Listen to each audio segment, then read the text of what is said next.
Hola, hola a todos mis amados, muy buenos días, qué gusto, qué bendición, qué alegría poder estar nuevamente junto a ustedes en este tiempo de meditación, de reflexión de la palabra.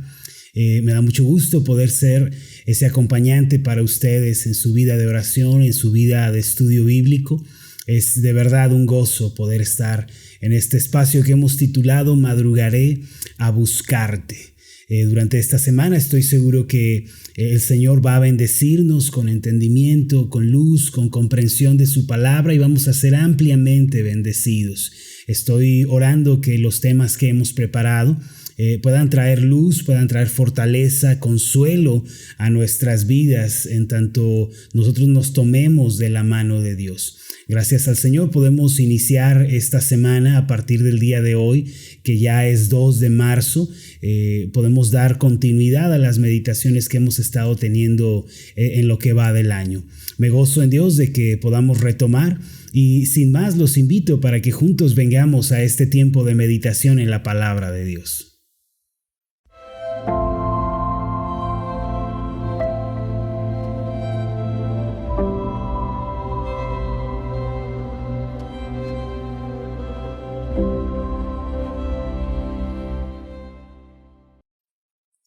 Por favor, hagan esta oración conmigo. Amoroso Dios y nuestro Padre Celestial, gracias te damos por la bendición de poder comenzar un día nuevo. Gracias, Padre, por la dicha de poder estar de pie un día más, poder abrir nuestros ojos, fijarlos en tu palabra, poder llenar nuestra mente y nuestro corazón con tus pensamientos. Padre, solo en tu palabra está la verdad que puede transformar nuestra vida. Solo ahí está la verdad que puede traernos gozo y consuelo a nuestro corazón. Hoy te pedimos, Señor, que a través de este tiempo de reflexión tú hables a nuestra vida de una manera especial y personal.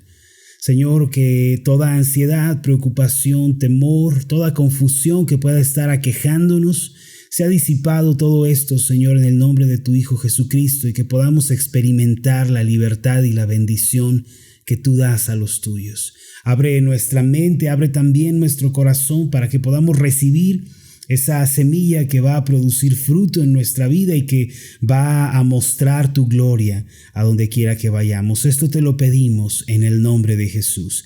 Amén y amén. Muy bien, mis amados, pues vamos a dar inicio a una nueva serie de meditaciones. Esta semana quiero compartir con ustedes el tema general Caminando por Fe. ¿Qué quiere decir esto? Que la vida de fe es un camino, es una senda en la cual nosotros debemos ir avanzando y vamos a basar esta enseñanza en una vivencia que tuvo lugar en el Antiguo Testamento, particularmente en la vida del profeta Elías y su siervo Eliseo, y vamos a ver cómo esto se relaciona con nosotros el día de hoy. Ellos, antes de experimentar un milagro de Dios, siguieron un recorrido en el cual el Señor les llevó, a través del cual también nosotros podemos aprender grandes y valiosas lecciones para nuestra fe.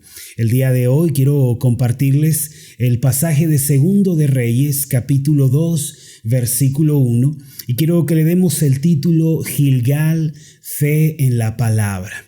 El pasaje en el que vamos a meditar es 2 de Reyes, capítulo 2, versículo 1. El título que le vamos a dar es Gilgal, fe en la palabra. Una de las marcas distintivas de un verdadero cristiano es, sin lugar a dudas, el crecimiento continuo, tanto en el conocimiento de Dios como en la fe. Es decir, aquella persona que de verdad ha nacido de nuevo, que ha sido regenerada por el Espíritu Santo, no podrá menos que experimentar un crecimiento progresivo en su vida. Y obviamente todo esto va a ser evidente a aquellas personas que le rodean. Ciertamente existen muchas cosas que distinguen a los verdaderos cristianos, tales como su lucha contra el pecado, su anhelo por el regreso de Cristo o su amor genuino y sacrificial por otros creyentes. Sin embargo, entre todas estas marcas y distintivos podrá verse con toda claridad el crecimiento y la madurez que tales personas experimentan en la fe. Esta es una de las marcas más notorias y trascendentales. De ahí que sea tan importante para todos nosotros el día de hoy preguntarnos: ¿estoy creciendo en la fe? ¿He crecido yo en la fe? ¿De verdad estoy madurando, experimentando esa madurez en la vida cristiana? ¿O estoy experimentando crecimiento en mi vida de fe? Esto es algo fundamental para todo creyente. Quisiera que lo analizáramos un momento más y que lo pensáramos detenidamente. ¿Puede usted decir que no es la misma persona de hace un mes? ¿Puede decir que ha habido transformación y cambios en su vida personal? Ahora, es importante aclarar que cuando nos referimos al crecimiento en la fe, esto no quiere decir que ya hemos sido liberados de todo tipo de aflicción o de todo problema. Crecer en la fe, mis amados, no equivale a ser siempre fuertes, a estar siempre animados o nunca sentirnos abrumados. Recuerdo que hace algunos años, platicando con un joven de la iglesia, él me decía: quisiera crecer en la fe porque ya no me quiero desanimar y ya no me quiero sentir frustrado. Yo recuerdo que le señalé que crecer en la fe no implica que las aflicciones, los problemas, los desaciertos van a ser eliminados. La vida cristiana conlleva todas estas cosas y crecer en la fe no significa que desaparecen. Lo cierto es que crecer en la fe es algo de suma importancia, pero conocer el significado de este crecimiento en la fe es igual de importante. Mis amados, el crecimiento interno de la fe no equivale a nunca desanimarnos, a nunca tropezar o a nunca estar confundidos. Aún las personas maduras en la fe llegan en algún punto a perder el ánimo. A veces las personas que han madurado en la fe también tropiezan, también se confunden, también se sienten desgastadas o desanimadas en algún momento. Ahora, ¿qué significa crecer en la fe y ser un maduro en la fe? Una persona que ha crecido interiormente en la fe es aquella que sabe ser paciente en Dios y sabe que la promesa que Él ha hecho ha de cumplirse. Una persona madura en la fe es aquella que, aunque esté siendo afligida, aunque se sienta desesperada, sabe acudir al Señor una y otra vez en oración para encontrar en Él descanso y paz. Además, una persona crecida en la fe es aquella que, aunque el panorama delante de sus ojos sea oscuro y demoledor, va a mantener esa esperanza en la bondad de Dios y por eso le va a alabar y le va a agradecer en todo tiempo. En síntesis, haber crecido en la fe no significa que ya no tenemos problemas o que siempre vamos a tener la razón en todo. Tampoco significa que nunca nos desanimamos o nunca nos sentimos confundidos. Haber crecido en la fe equivale a ser pacientes ante Dios, a saber ir a Él en oración y también mantener la esperanza en nuestro corazón. Si usted ha aprendido estas cosas y sigue creciendo en ellas, aun cuando se desanime y en ocasiones pueda que tropiece, puede decir que está creciendo en la fe.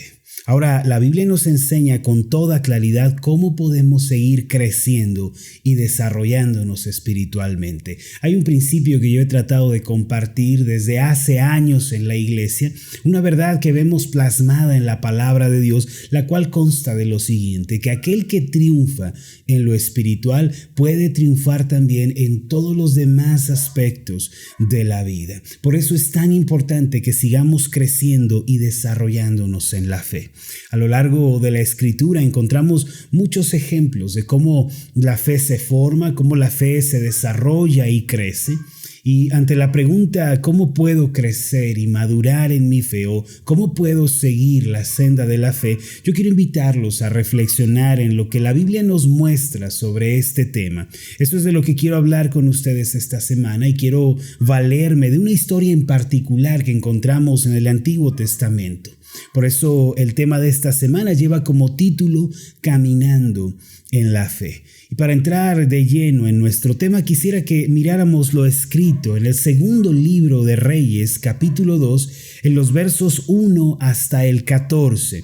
El pasaje de segundo de Reyes, capítulo 2, versos 1 en adelante, dice así: aconteció que cuando quiso Jehová alzar a Elías en un torbellino al cielo, Elías venía con Eliseo de Gilgal.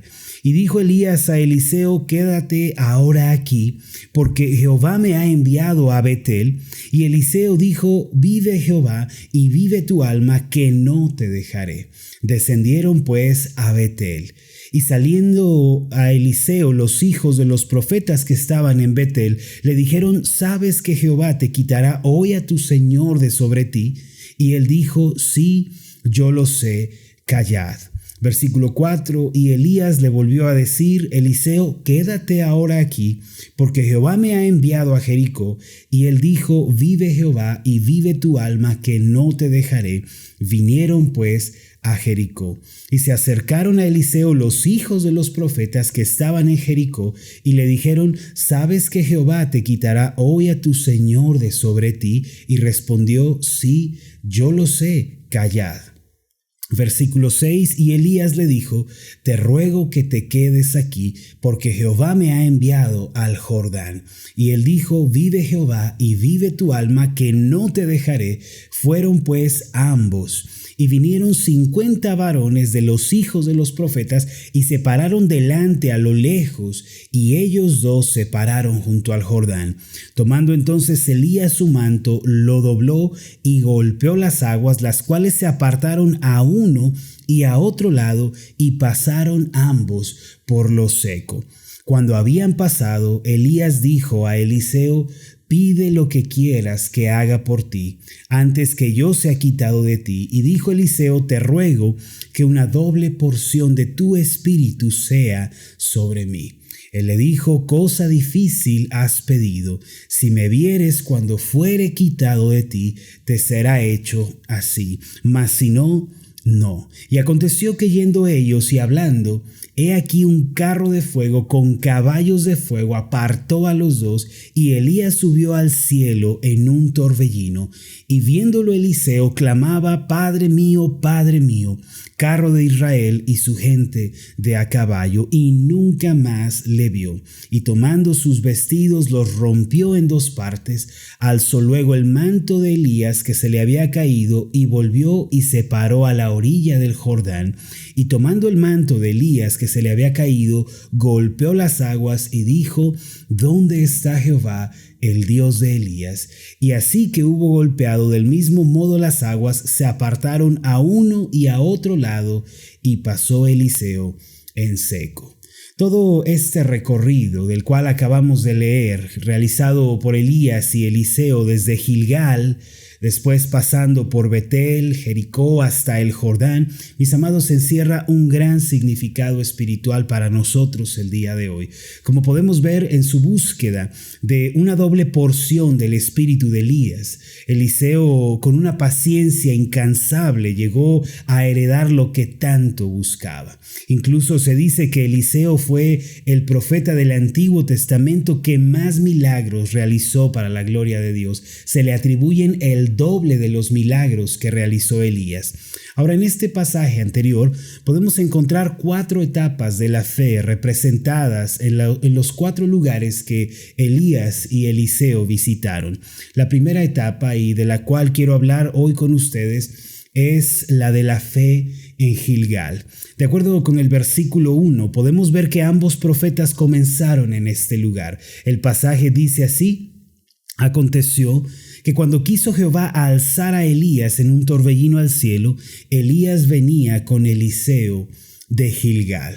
Ahora, Gilgal nos enseña una lección muy significativa a todos nosotros. Este lugar es muy representativo y jugó un papel muy importante en la historia de los israelitas.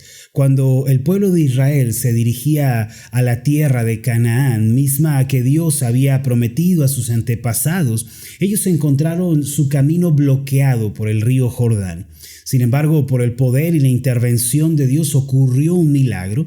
Cuando Josué, el líder de Israel, junto con los sacerdotes y el arca del testimonio, ellos entraron en el río, las aguas del Jordán, dice la Escritura, que se detuvieron, abriendo el paso y dejando el camino libre para que ellos pudieran cruzar.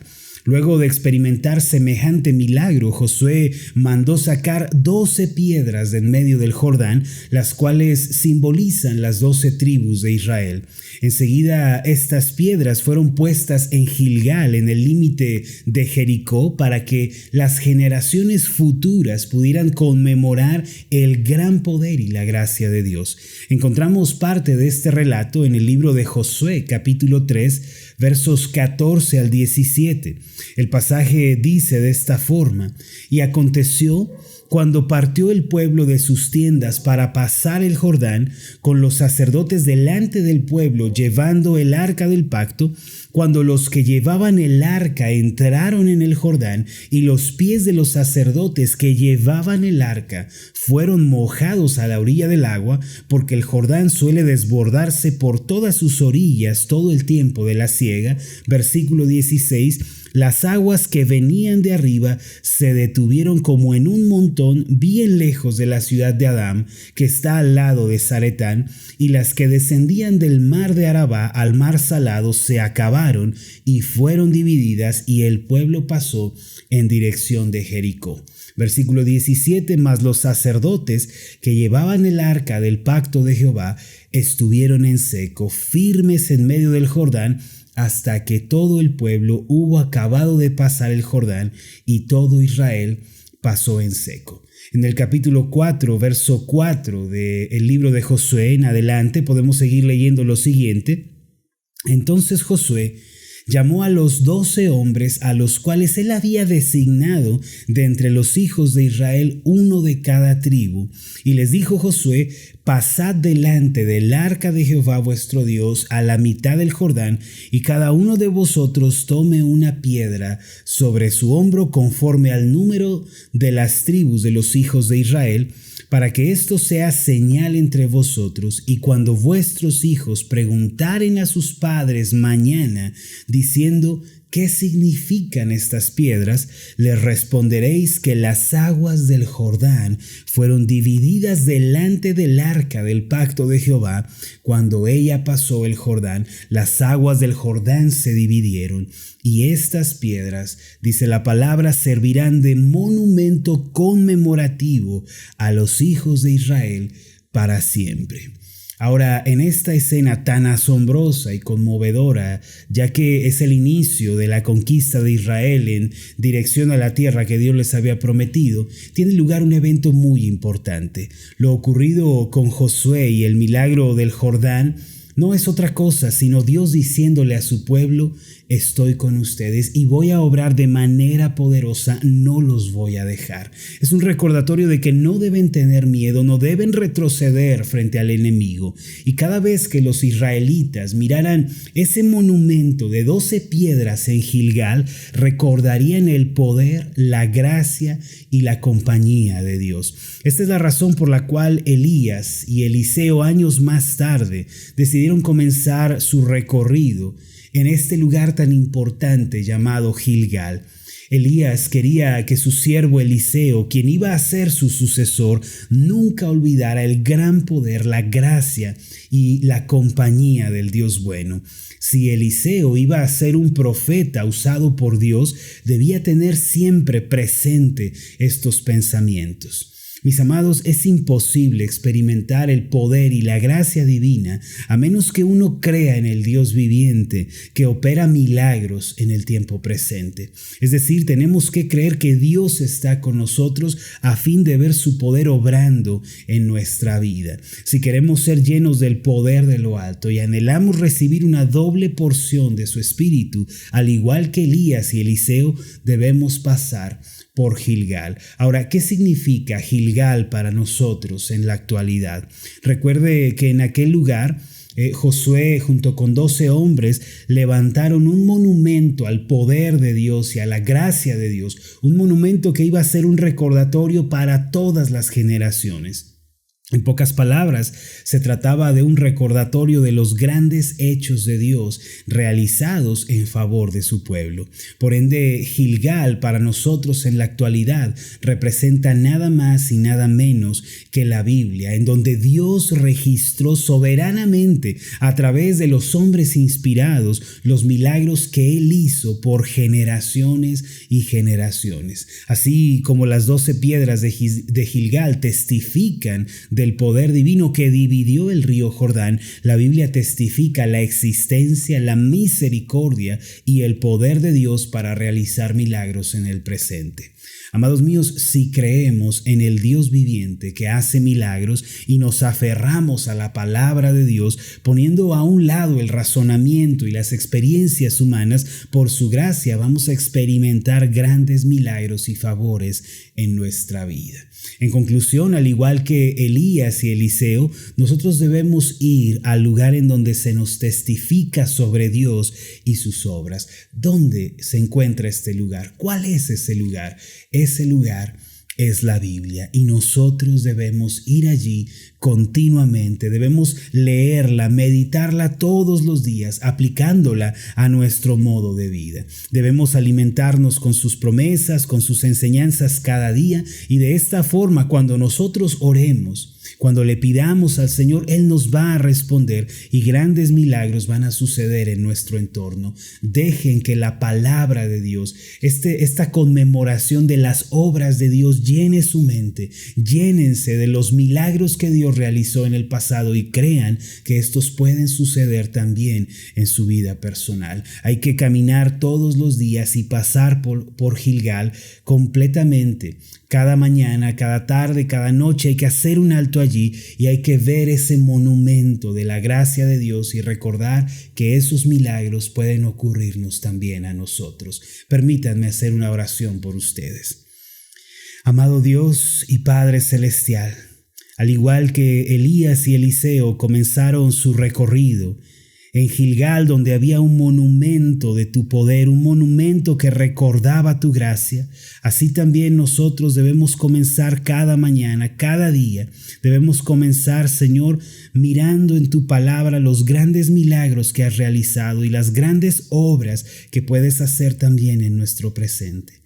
Padre, permítenos que al leer la Biblia podamos saber que estas obras, estos milagros, esa gracia y misericordia pueden venir sobre nosotros también el día de hoy.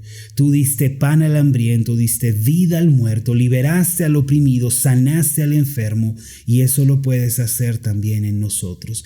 Gracias, Padre, porque delante de nuestros ojos hay también en cierto sentido un monumento de tu gracia y de tu poder. Es tu palabra y de ella queremos alimentarnos. En el nombre de Jesús. Amén y amén.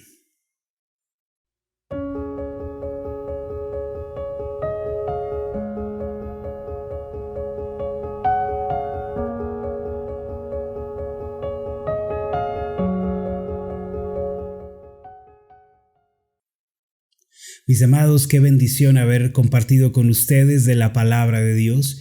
Espero que lo que hemos mencionado en este día pueda quedarse en sus corazones y en sus mentes. Recuerden que Elías y Eliseo comenzaron su recorrido, un recorrido que más tarde iba a ser un ejemplo para la fe y para el crecimiento de la misma. Ellos decidieron comenzar en Gilgal, el lugar en el que había un monumento levantado por Josué cientos de años antes, que servía como un testimonio para generaciones y generaciones del poder de Dios. Así también nosotros debemos ir al testimonio en donde están registrados los milagros de la gracia de Dios y debemos alimentarnos con ellos para que nuestra fe pueda crecer. Debemos partir de Gilgal todos los días. Mis amados, espero que esto que hemos mencionado pueda ser aplicado en sus vidas personales. Vayan a la Biblia, léanla con cuidado, mediten en ella, piensen en las grandes obras de Dios. Después oren y pidan que éstas sucedan en su vida personal. Estoy seguro de que Dios va a responder esas oraciones hechas con sinceridad, libres de orgullo, libres de vanagloria y de codicia. Dios obrará favorablemente. Quiero aprovechar también para invitar a aquellos que todavía no reciben las meditaciones Ascender en su celular. Pueden solicitarlas en este mismo video. En esta transmisión escríbanos un comentario y les vamos a hacer llegar el enlace de invitación. Escríbanos también un mensaje privado y les vamos a indicar cómo se pueden unir. Además, hay algunos que están migrando a esta red social llamada Telegram y el día de hoy vamos a estar publicando nuestro canal para que se puedan suscribir y puedan estar recibiendo todos los días la palabra de Dios también por este medio. Mi nombre es Marlon Corona y fue un gusto enorme haberles acompañado. Estoy orando que prosperen en todo, que gocen de una buena salud, así como prosperan en su alma. Les envío un fuerte abrazo y nos vemos en la próxima.